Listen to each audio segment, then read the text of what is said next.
Extra, extra! Paddy Power pay more places on golf than any other bookie. Just log on to paddypower.com to get sinking that each-way value. Terms and conditions apply. 18 plus BeGambleAware.org. Light the candle, Tiger!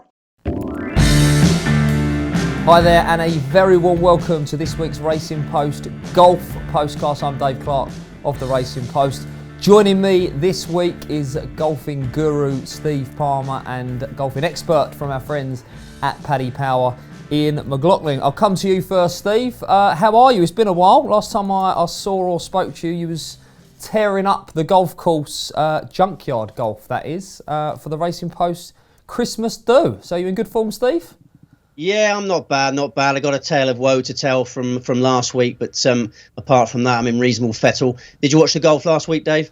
I did, yes. I was full of promise with Mr. Schwartzel, and then the putter went a bit cold, and his ball got a little bit wet, and it all went a bit wrong. But the Oman Open was the one that crippled me. I mean, absolutely savage final round. It's one of those Sundays that really makes you question what you're doing with your life, really, because my family were very eager to get out on the Sunday, have lots of fun, but I said, I can't leave the house until Clement Sorday is at least out of contention.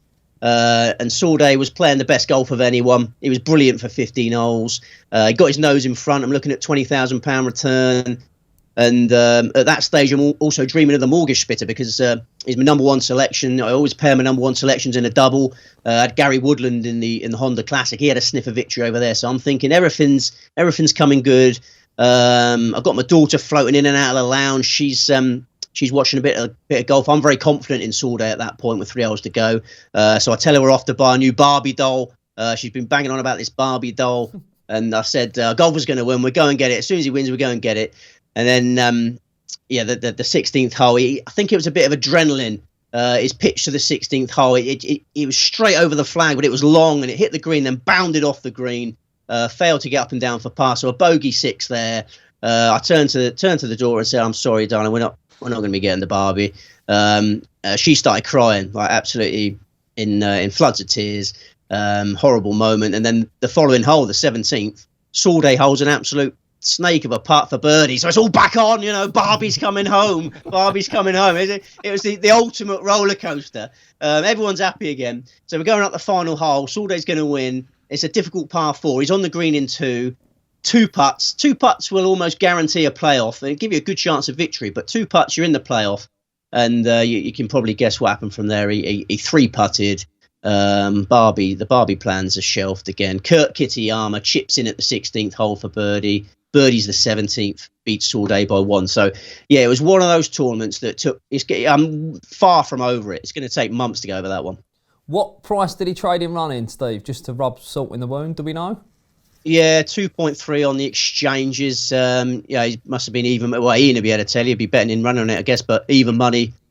He looked like he had it in the bag. It was one hell of a tournament. There was a lot of players in contention, but they all started to wobble. Sorday, as I say, was really solid for 15 holes and then a really topsy-turvy finish. But yeah, I'd be interested to know what Ian did in running. Did you trade that one, Ian? I didn't trade it, no, but I was looking through the figures Monday morning, and yeah, Sorday did trade very low. I think the lowest he got with us was about 10 to 11. I think Kitayama was 50 to 1 on the 16th after 2 shots, so he chipped it for birdie, and it was still 25 to 1 poke. And then as he birdied, I think Sorday had 3-putted, Jochen B. Hansen had made a bogey, Maximilian Kiefer had made a mare the 16th as well. So Kitayama was the most unlikely from the 16th. From the 16th tee, he was about a 50 to 1 poke. So that shows you how much carnage was in about 40 minutes of golf, really. And he won. Didn't even need a playoff to win the tournament. Won it on the 18th green with a 2-putt himself. So yeah, it was complete carnage. I fell for you, Steve Sorday, watching that live. It was I 25 feet and he put it 6 feet past the tree. But I was in shock, really, myself looking at it. So that was kind of it's the Oman Open. How did that go for you, Ian? I mean, was you able to purchase a Barbie yourself of any winnings? No, maybe a Ken doll for me personally, but no, it was nothing for me in Oman. I think I had 3 selections of big prices, and they all kind of, I think they missed the cut in the end. Tales of woe for me in the Honda, 2 big prices with 8 places. Jim Furyk 125s, Jason Kokrak at 80 to 1, paying 8 places. They both finished in a tie for 9th in the end, so that was a bit galling for me come Sunday evening. So yeah, it was a tough weekend for both of us, I think, Steve. Yeah. And Steve, do you want to sum up the Honda Classic for us?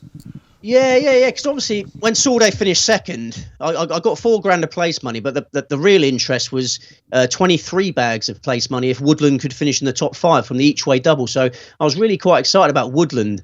He's in 19th place, but one of those tournaments where you're still very much in it from that position and a really difficult golf course. So I had high hopes for Woodland. And then he bogeyed the first hole and dropped away. And then, Billy Horshaw and Charles Schwartzel, your man there, they both finished 16th, which is no good to Manelby. So, one of those really frustrating weeks where you felt, you deserved a bit more than you got.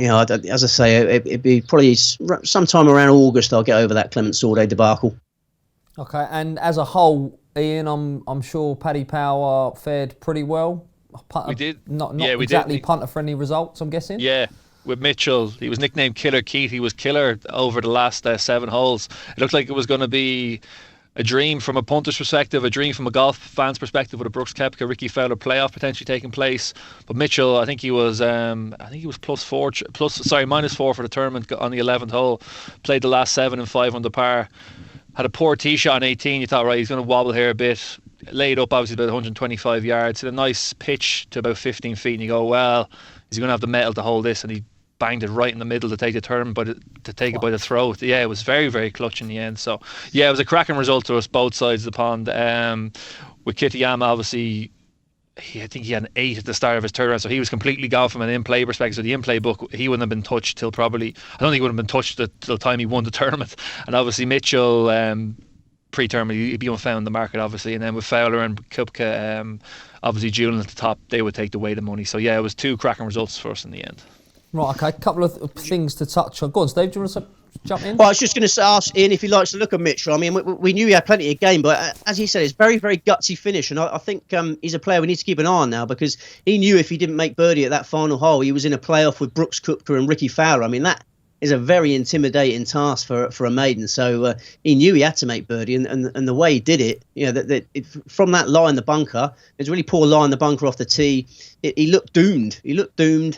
Solid layup, decent pitch, and then, as Ian says, a really courageous putt. So the manner of that maiden victory on a really difficult golf course, you've got to keep an eye on Keith Mitchell. I think he could go far, and I think Sauday, as much as I hate him at the moment, I think he's the one to take from.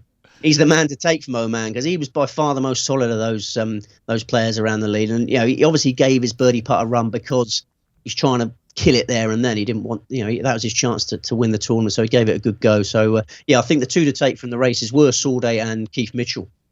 Okay, marvellous. Right, we did receive a Twitter question from Kevin Kelly, and I'll throw this one to both of you guys. Where do you get your stats from for your research? Strokes gained approach last week, for example. Do you subscribe anywhere for them, or is there a free website? Are they available? PGA Tour website looks wrong, according to Kevin Kelly. I'll throw that to you first, Ian. Yeah, I use some Twitter accounts like Data Golf, Fantasy Jesus, and all them. They kind of go from the week previous, or 6 to 8 tournament span, stuff like that. But I'd say if he's saying the PGA Tour site, now I know the desktop PGA Tour site is very clunky, and it kind of gives you more season-based stats that can be quite misleading. If a player has been brilliant for the first 4 weeks of the year, it could be crap for the next 8, and he still be hanging around the top 10 in a certain stat. But if you're on mobile on the app, click into a player during a tournament, you can click, there's a second tab to the right, click on that, scroll down, it'll give you all the stats for the week, throughout the week, including the strokes gain approach, off the tee to green, putting, a very condensed and everything that you need, really. So I'd say get off the desktop onto mobile at PGA Tour, and it's a lot more easier to use, and there's a lot more information there for you in real time as well. What about yourself, Stephen? It's a very meticulous process when we're whittling down the runners and riders. That's right. No, it takes about all Monday really. I get up a crack of dawn. I'm not finished till sort of 8 p.m, 9 p.m. But the thing that Kevin is concerned about there, I think it's just the link of the Honda Classic leaderboard's broken. I noticed that this morning, so I think he's trying to click on the Honda Classic leaderboard and it's broken. That's what he means by the PGA Tour site being wrong. But the PGA Tour site is usually very good, and if you click on the full scorecard of each player on that leaderboard, you will get all those stats from the tournament with all very detailed stats, strokes gained on approach, etc. So I trust the PGA Tour website. You just it's having a bit of a mare today. So sorry, Kev. Stick with it, poor old Kevin. Right, and moving on. I mean, golf is an ever-changing sport in terms of rules, Steve, and poor old Adam Schenk from the weekend. I mean, he's in a bunker, he's awkward stance, he's got a difficult bunker shot, he addresses the ball, caddy behind him, and it costs him dearly. Yeah. Again, the rules of golf are having a disastrous 2019, and Justin Thomas is the most outspoken player of them all. He's always tweeting, and I loved his hashtag the other day. Hashtag grow the game. He's sort of very sarcastic about how if you're a youngster growing up and you think, I might take up golf, and then you see a fella getting a 2-shot penalty because his caddy's sort of wandering around within a mile of where he is. Yeah. You're going to think, actually, no, I'll go and play football. It's a bit simpler. So they've got to sort it out. I mean, the idea of these new rules this year was to improve them, make them simpler, but it's actually got worse. Thought Ricky Fowler was hilarious the other day when he dropped his ball from sort of his arse. Basically trying to shit the ball. That's what he thinks of the new rules. And, exactly. I mean, the drop from knee height. I mean, I haven't played golf this year, much to my chagrin. They're too busy trying to get off the mark with a winner, but.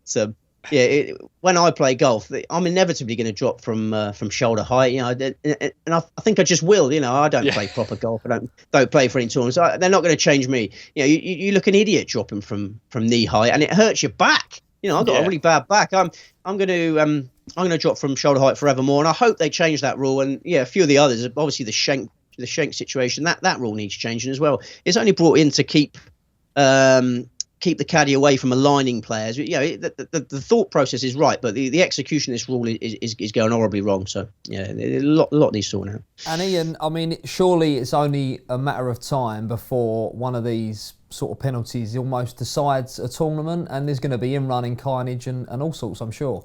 Absolutely. Like, Schenk was bringing himself back into the tournament as well on Saturday, and you're thinking to yourself, well, if he shoots -7 and the winner's 9, and he gets done for that. Like, I was looking at it in real time when I saw it come true first on Saturday. In the retrospective, 24 hours later, so that makes it even worse. Where's the caddy meant to stand? Like, the bunker's at an angle. There's out of bounds behind him. He can't stand in the bunker beside the player. How can you line a player up for a 25-yard bunker shot? Well, there's the pin there. Like, I don't need to be lined up for a bunker shot. It's different if it's a drive or a long iron in. Yeah, okay, line me up there. Like, I have to hit the ball out of this bunker. It's going to travel about 10 yards before rolling another 10, 15 yards to the pin. It's incredible stuff. Like, as Steve said, the thought process is right, but the implementation of it so far has been laughable. And even the USGA almost trolling Justin Thomas on Twitter as well, saying we've asked you 5 times to meet us. Thomas is saying this is completely untrue, and it's actually hurt him. Like, it's hurtful to say that to him in the public eye and stuff like that. So the way they're handling everything here is it's a complete F up really so far. So hopefully they sit down properly before the real big tournaments come. And as you said, if it costs someone in the Masters or a US Open, then all hell could break loose really. So hopefully they can sit down and sort it out. And at the same time, I'm sure if an in-running punter decides to swallow the rule book, they might catch you out at some point as well. So you'll need to be on your toes. Big time, absolutely. And we're probably one of the more justice payout things. Like, if that actually does happen, we were probably justice refund, but I'm not sure. Bookies aren't. To hold you to that. Now you said that. If Tiger Woods gets done, we have him for X million come Sunday at the Augusta, I might be in trouble then. But we'll see. We'll play case by case basis. We'll put case by case. I'll put it out there. The thing is, Dave. The point has to be made that they always seem to pick on the lesser players as well, don't you? Yeah. The Adam Schenks. Yeah, the Adam Schenks. How Tong Lee got picked on. Denny McCarthy. Denny McCarthy. And when Tiger Woods does something, I love Tiger Woods. I hate saying anything bad about him, but at the Hero World Challenge, he clearly double hit his ball out the bush. Remember that one, Ian? Yeah, and then, absolutely. And then he goes into the hut and they said, "Did you double it?" He said, "No, bugger off," sort of thing. I'm Tiger Woods. And then no penalty. Yeah. They take him on his word when he clearly did. Should have been penalised. So Adam Schenk goes in there and they say, "Oh, you're caddy." If he was Tiger Woods, he wouldn't have been penalised. It's it's pathetic. Really, just pick on the little guy. Yeah. It's all very unsavoury, Dave. Yeah, it's making the already muddy waters even muddier. Right, we're going to head for a break, and then we're going to tackle this week's action. It's Paddy's big Cheltenham offer. We're giving money back as a free bet if your horse finishes 2nd, 3rd or 4th on every single race on day 1 of Cheltenham. Terms and conditions apply. 18+, begambleaware.org. Be the right club today! Welcome back to this week's Racing Post Golf Postcast. I'm Dave Clark of the Racing Post, joined by our very own Steve Palmer on the line and Ian McLaughlin from our friends at Paddy Power. Now the European Tour off to Qatar, Steve. Tell us a little bit about the track in Doha. That's right, Doha Golf Club staged this event every year since 1998. A lot of powerhouses on the honours board: Adam Scott, Ernie Els, Alvaro Quiros, Robert Carlson. But when the wind blows, this course completely changes and becomes a serious test, and more controlled players tend to come to the fore. We've seen Andrew Coulthard, the Sky commentator, a very neat and tidy player. He's won there. Paul Lawrie, Thomas Bjorn did us a nice turn in 2011. Eddie Pepperell won last year. So the weather forecast absolutely crucial to this one, and the wind is going to blow hard all week. So I think it's going to be quite a tough Qatar Masters, and you're looking for control players, quality ball strikers. Yeah, I get what you're saying, Steve. I did look through, and you mentioned him there. Any course in which Alvaro Quiros is a winner, I want to be long, surely. Yeah, but if it's calm, the powerhouses can overpower Doha Golf Club. But it's not going to be this week. It's going to be a lot of missed fairways. I want a control player. You're looking more like an Eddie Pepperell. Accuracy is essential. Length is also beneficial. So ideally, you have the two of them together. And I think my three selections, I've only got three selections for this. They all fit that category. Okay, right. Well, we'll get your picks. We'll just get a quick line from Ian on the course itself. What are your thoughts, Ian? Are you very much with what Steve is saying there? I'd echo exactly what Steve said. I have four guys and mostly accuracy players, but I have a couple who are a combination of power and accuracy as well. Yeah, so if the wind doesn't blow too hard, it's meant to get 20-30 miles an hour all week. So yeah, you're probably looking for guys good in the wind, accuracy off the tee, and then they go from there really. So yeah, I echo everything that Steve says. Okay, we'll do act fast. Everyone out there, 3:30 a.m. Is the time you want to get your bets on before on Thursday. So give us a little show then from Paddy Power, please, Ian. Yeah, sure. 7 places this week in Doha. Thomas Peters heads are betting at 9-1. Tom Lewis next in at 18-1. Jordan Smith at 20-1. Victor Dubuisson at 25-1. Alexander Bjork 28-1. Jorge Campillo 28-1. Michael Lorenzo Vera 28-1 and 30-1 bar. Steve, I know you're quite keen to take on Thomas Peters. I saw in your piece in the Racing Post today, incredibly, he's not won since August 2016, which is incredible, really. Yeah, it's a long drought now, isn't it? And I've been sucked in too many times. I mean, we had him in the World Cup, but he had a partner alongside him there, and he hasn't won an individual event since August 2016.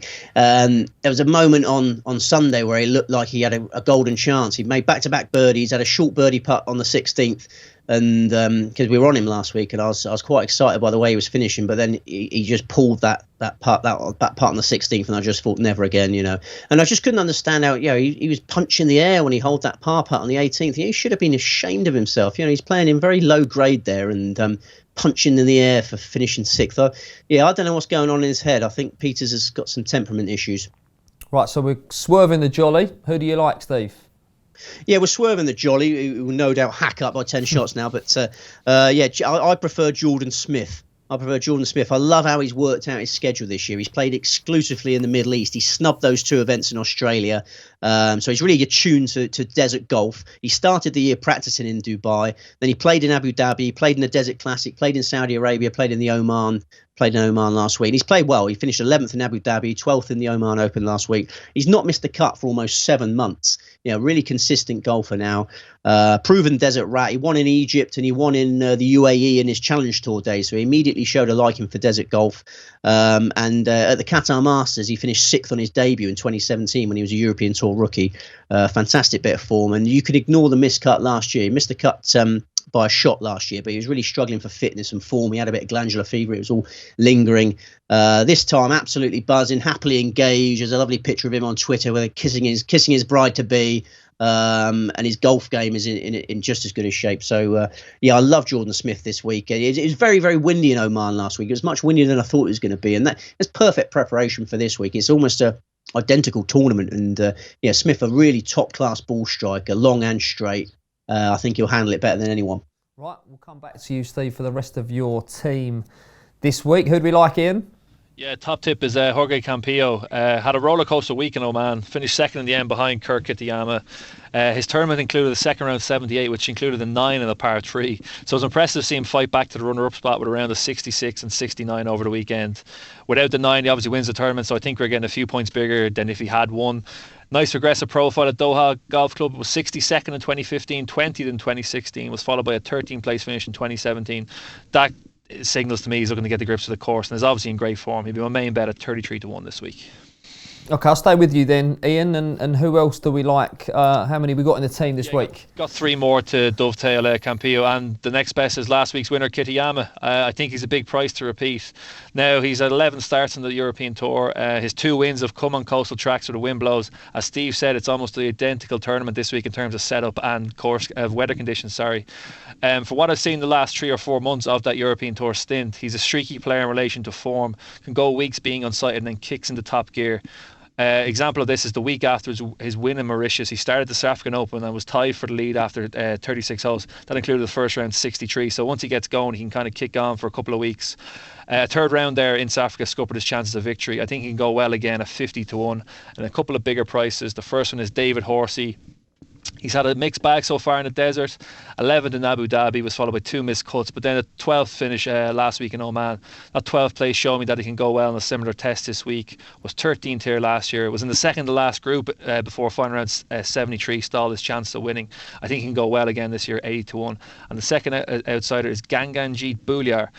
Taking a chance on this week, a consistent spell in the desert. He was 27th in Abu Dhabi, 38th in Dubai, 34th in Saudi Arabia, was followed by 27th last week. Was in contention heading into Sunday before final round 78. He's had 1 appearance in Doha, was 22nd in 2014. I think he's a much better player now 5 years on. He'll complete my lineup at 80-1. Lovely stuff. Big prices there. Reminder, Paddy Power, first 7 home each way terms there. Who else do we like, Steve? Next best is Tom Lewis. I think we could have an English 1-2 here. He didn't play in that warm-up event last week in Oman, but I think the rest did him more good because he had very long trips to Australia and Mexico prior to that. So I think a week off will freshen him up. Another top-class ball striker like Smith, proven in the wind. He came to casual golf observers' eyes in the 2011 Open. He led the Open there in the first round. Had a great amateur career on links terrain. Finished 3rd in the 2013 Dunhill Links. So yeah, really always seemed to do well in the wind. It was a Challenge Tour event last year that he won by 5 shots. It was very windy on the final day there.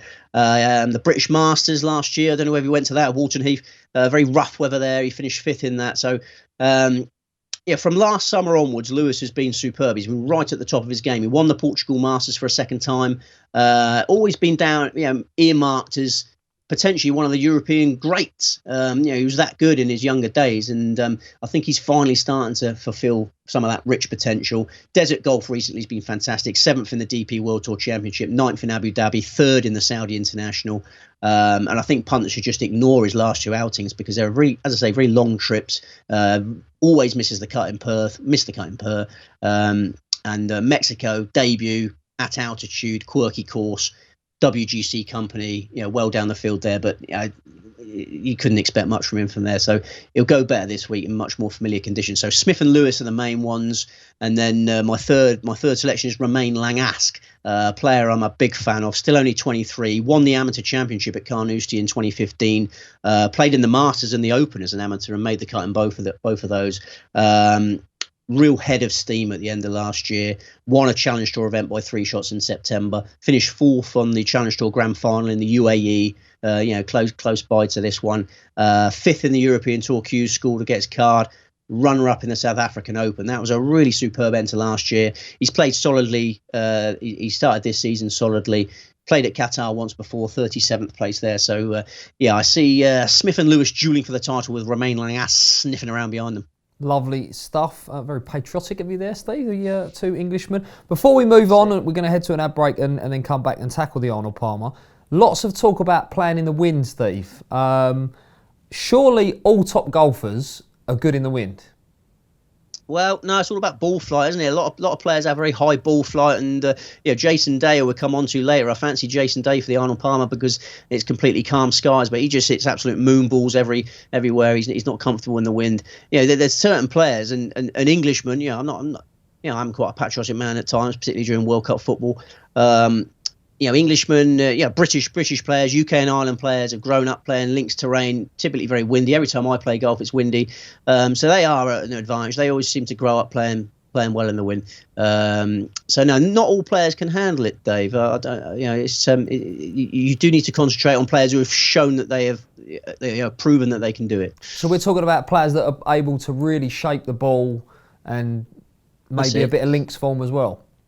Yeah, that's it. I mean, if you look at the winners of the Qatar Masters, the wind does get up quite often in Doha, and the list of winners, they're all excellent links exponents. Brandon Grace, Eddie Pepperell. The list of recent winners, there is a parallel between links form and Qatar Masters form. So that is because the wind often gets up, and it is going to blow consistently all week. So I want good wind players on my side. Excellent, good stuff. One for the punters to know out there. Right, we'll head for a quick break, and then we've of course got the Arnold Palmer Invitational. Extra, extra! Paddy Power pay more places on golf than any other bookie. Just log on to paddypower.com to get sinking that each-way value. Terms and conditions apply. 18 plus. BeGambleAware.org. Oh, baby. Well, welcome back to this week's Racing Post Golf Postcast. We're going to jump straight into the Arnold Palmer Invitational. Ian McLaughlin on the line from our friends at Paddy Power. We've got no cat, Ian, but give us a show. Yeah, no big cat this week, so I'm a bit despondent at the moment. 8 places in Bay Hill. Rory McIlroy heads are betting at 13-2. Brooks Koepka next in at 10-1. Justin Rose at 10-1. Jason Day at 12-1. Ricky Fowler 12-1. Bryson DeChambeau 16-1 and 25-1 bar.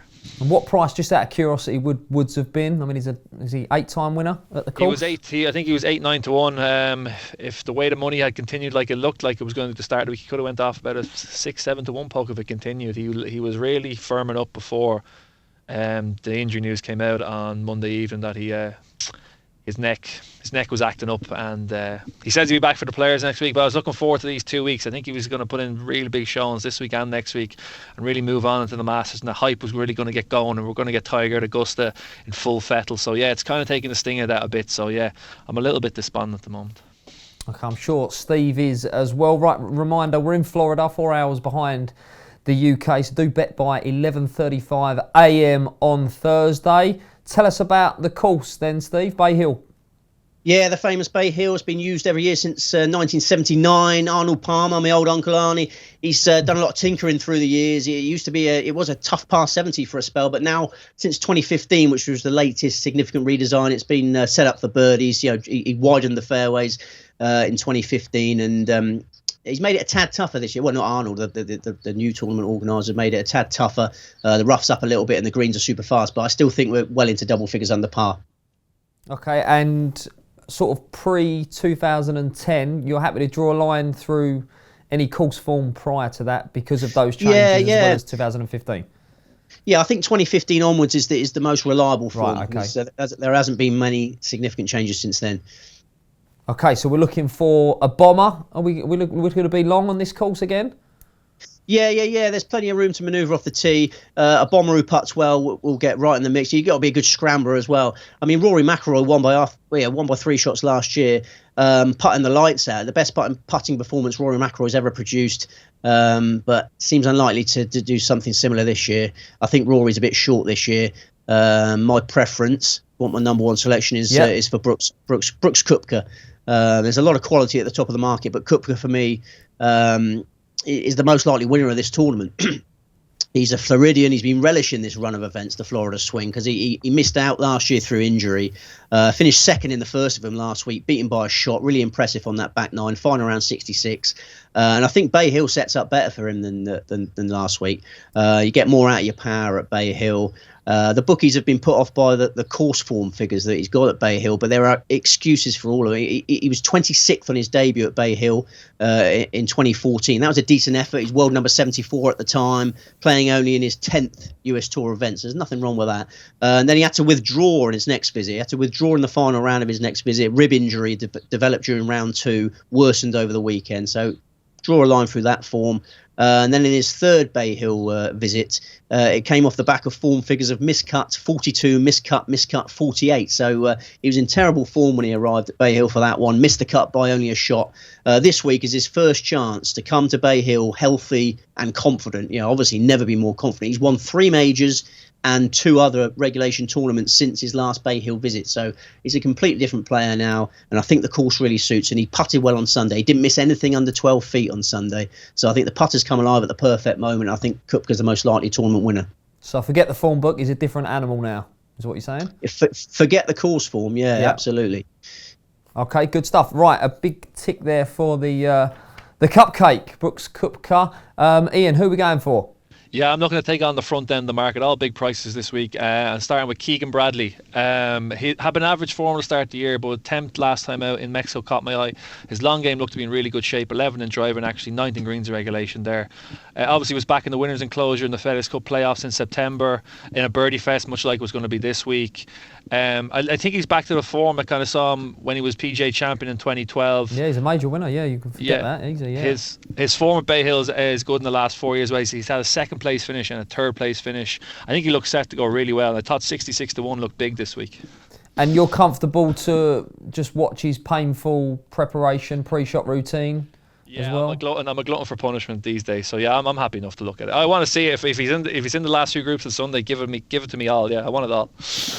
He'll be on the clock, I'm sure. Right, I'll stay with you, Ian. Who else do we like? You mentioned big prices. Yeah, I've got 5 more. If you want to give me I can give the next best if Steve wants to get his 2, and then I have 4 outsiders after that. If you want to keep it flowing like that, I have 5 to go through. So who's the next best? Next best is Jason Kokrak. Obviously flagged him up on here last week for the Honda Classic. Put in a really solid week, eventually finishing 9th. Now his putter was ice cold for the first 2 days, losing almost 3 strokes in the greens, but that improved massively over the weekend, which complemented his ever consistent long game. He was 15th in driver and accuracy and 15th in greens regulation for the week. He seems to enjoy playing in Florida on Bermuda Green. He has a 4th place finish and a 6th place finish at Bay Hill in the last 4 years. He's 66-1 again, like Bradley, and I think he can go well too. Okay, good stuff. Right, we'll move on to you then, Steve. Who's the next best behind Koepka? Next best is Jason Day, who is happy, healthy and confident for the first time in a long while. He had a lot of off-course issues to deal with. He had an ill mum who had cancer. His wife had a miscarriage, and his back was consistently playing up. So a lot to deal with. But his mum's doing well. His wife gave birth to their 3rd child in November. And he's fully fit again. He's reported himself as feeling in tremendous fettle. Started this year nicely. Finished 5th finished 5th and 4th in his last 2 tournaments. He's nicely rested. Hasn't played since Pebble Beach. And as I say, I see him taking advantage of perfect weather. Calm skies all week in Florida. He's got a good record in Florida. He won at Bay Hill in 2016, so he's a course winner. He also won at Sawgrass down the road in 2016. So goes well in Florida. And I see Koepka and Day having a ding-dong battle on Sunday night. And he is very much, Steve, a player that, I know he's got plenty of years still ahead of him, but what might have been? He reached world number 1, and as you say, he's had lots of problems sort of away from the course. Yeah, injury plagued, isn't he? Always been injury plagued. When you get a positive health bulletin on Jason Day, you got to look very seriously at him, because he's former world number 1. He's a fantastic player. So I like what I'm hearing from the Day camp. Excellent. And who else do we like? And just one more. I just got 3 against the field this week. The final one is Daniel Berger. Daniel Berger, we had him last week in the Honda, did all right. Finished 2nd in the Puerto Rico Open the week before that. Fully fit for the first time in ages. Had a lot of wrist problems at the end of last year, but he's reported himself as over them now. He loves playing in Florida, which is always been his home state. Finished 2nd in the Honda Classic in 2015. Finished 9th at Sawgrass in 2016. And he's only played at Bay Hill once and finished 13th, and that was as a US Tour rookie in 2015. So, I think Berger's going to go from strength to strength over the coming months, and I thought he was a massive price this week, 66-1. Good stuff. 3 against the field for Steve there. Ian, you like big prices here. Just quickly, we not mentioned the each-way terms on this tournament with Paddy Power? Yeah, 8 places. So obviously very good if you're looking for your big price. players to get into the places this week. So I have 4 more outsiders. I'll rattle through them quick if you like. First one is Luke List. Now, he missed the cut last week at the Honda. I'm willing to forgive that. It was a good 15th the week previous to the Genesis Open. He's an excellent tee to green player. Looks to have an affiliation with Bay Hill. In 2 attempts, he was 17th in 2017 and was 7th last year. That's a nice progressive profile on the course. It obviously suits him. Ty looked a nice each way play at 80-1. Second one is Harris English. He'd been in the golfing wilderness for the past 18 months after a promising start to life on the PGA Tour. But last week's performance at the Honda Classic perked my interest. Finished 12th. This included 2 weekend rounds of 68.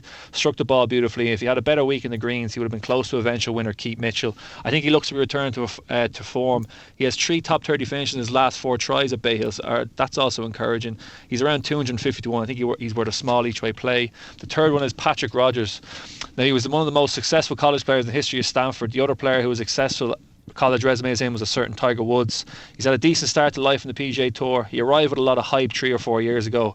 Pressure might have been too much to start with, but he's starting to find his feet. He was unlucky not to win the John Deere in July, was chinned the playoff against Charles Head III at the RSM in November. His last 2 weeks have been very encouraging. 15th at the Genesis Open, 30th last week at the Honda. And his course form at Bay Hill is also very encouraging. He's had 3 attempts, 2016 yielded the top 20 finish, and he was 7th last year. I think he can go well, 150-1. And the last one is Carlos Ortiz. This is more of a speculative play. Missed the cut last week, but was 9th at the Genesis, which was impressive. He's only had 1 appearance here at Bay Hill in 2015. He was 21st. Now, he's an exponentially better player now, 4 years on. He'll complete my lineup at 300-1. Marvellous stuff. And a reminder there that Paddy Power are 8 places the each way terms there, so you might want to follow in Ian with some of those huge prices. Right then, that about wraps it up. Brilliant stuff as ever, gentlemen. Steve, do you want to just give us a quick reminder of your 2 main picks in this week's golf? Jordan Smith and Brooks Koepka are the main picks. Have an each way double. Good stuff. And yourself, Ian? Jorge Campillo in Qatar and Keegan Bradley and Arnold Palmer. I wouldn't put anyone off the each way double also. Excellent. Thank you both for your time and expertise. Thank you all for watching and listening. We'll be back next week. Bruce will be back with the boys. More golf in action. It's Paddy's big Cheltenham offer. We're giving money back as a free bet if your horse finishes 2nd, 3rd or 4th on every single race on day 1 of Cheltenham. Terms and conditions apply. 18+, begambleaware.org. Light the candle, Tiger!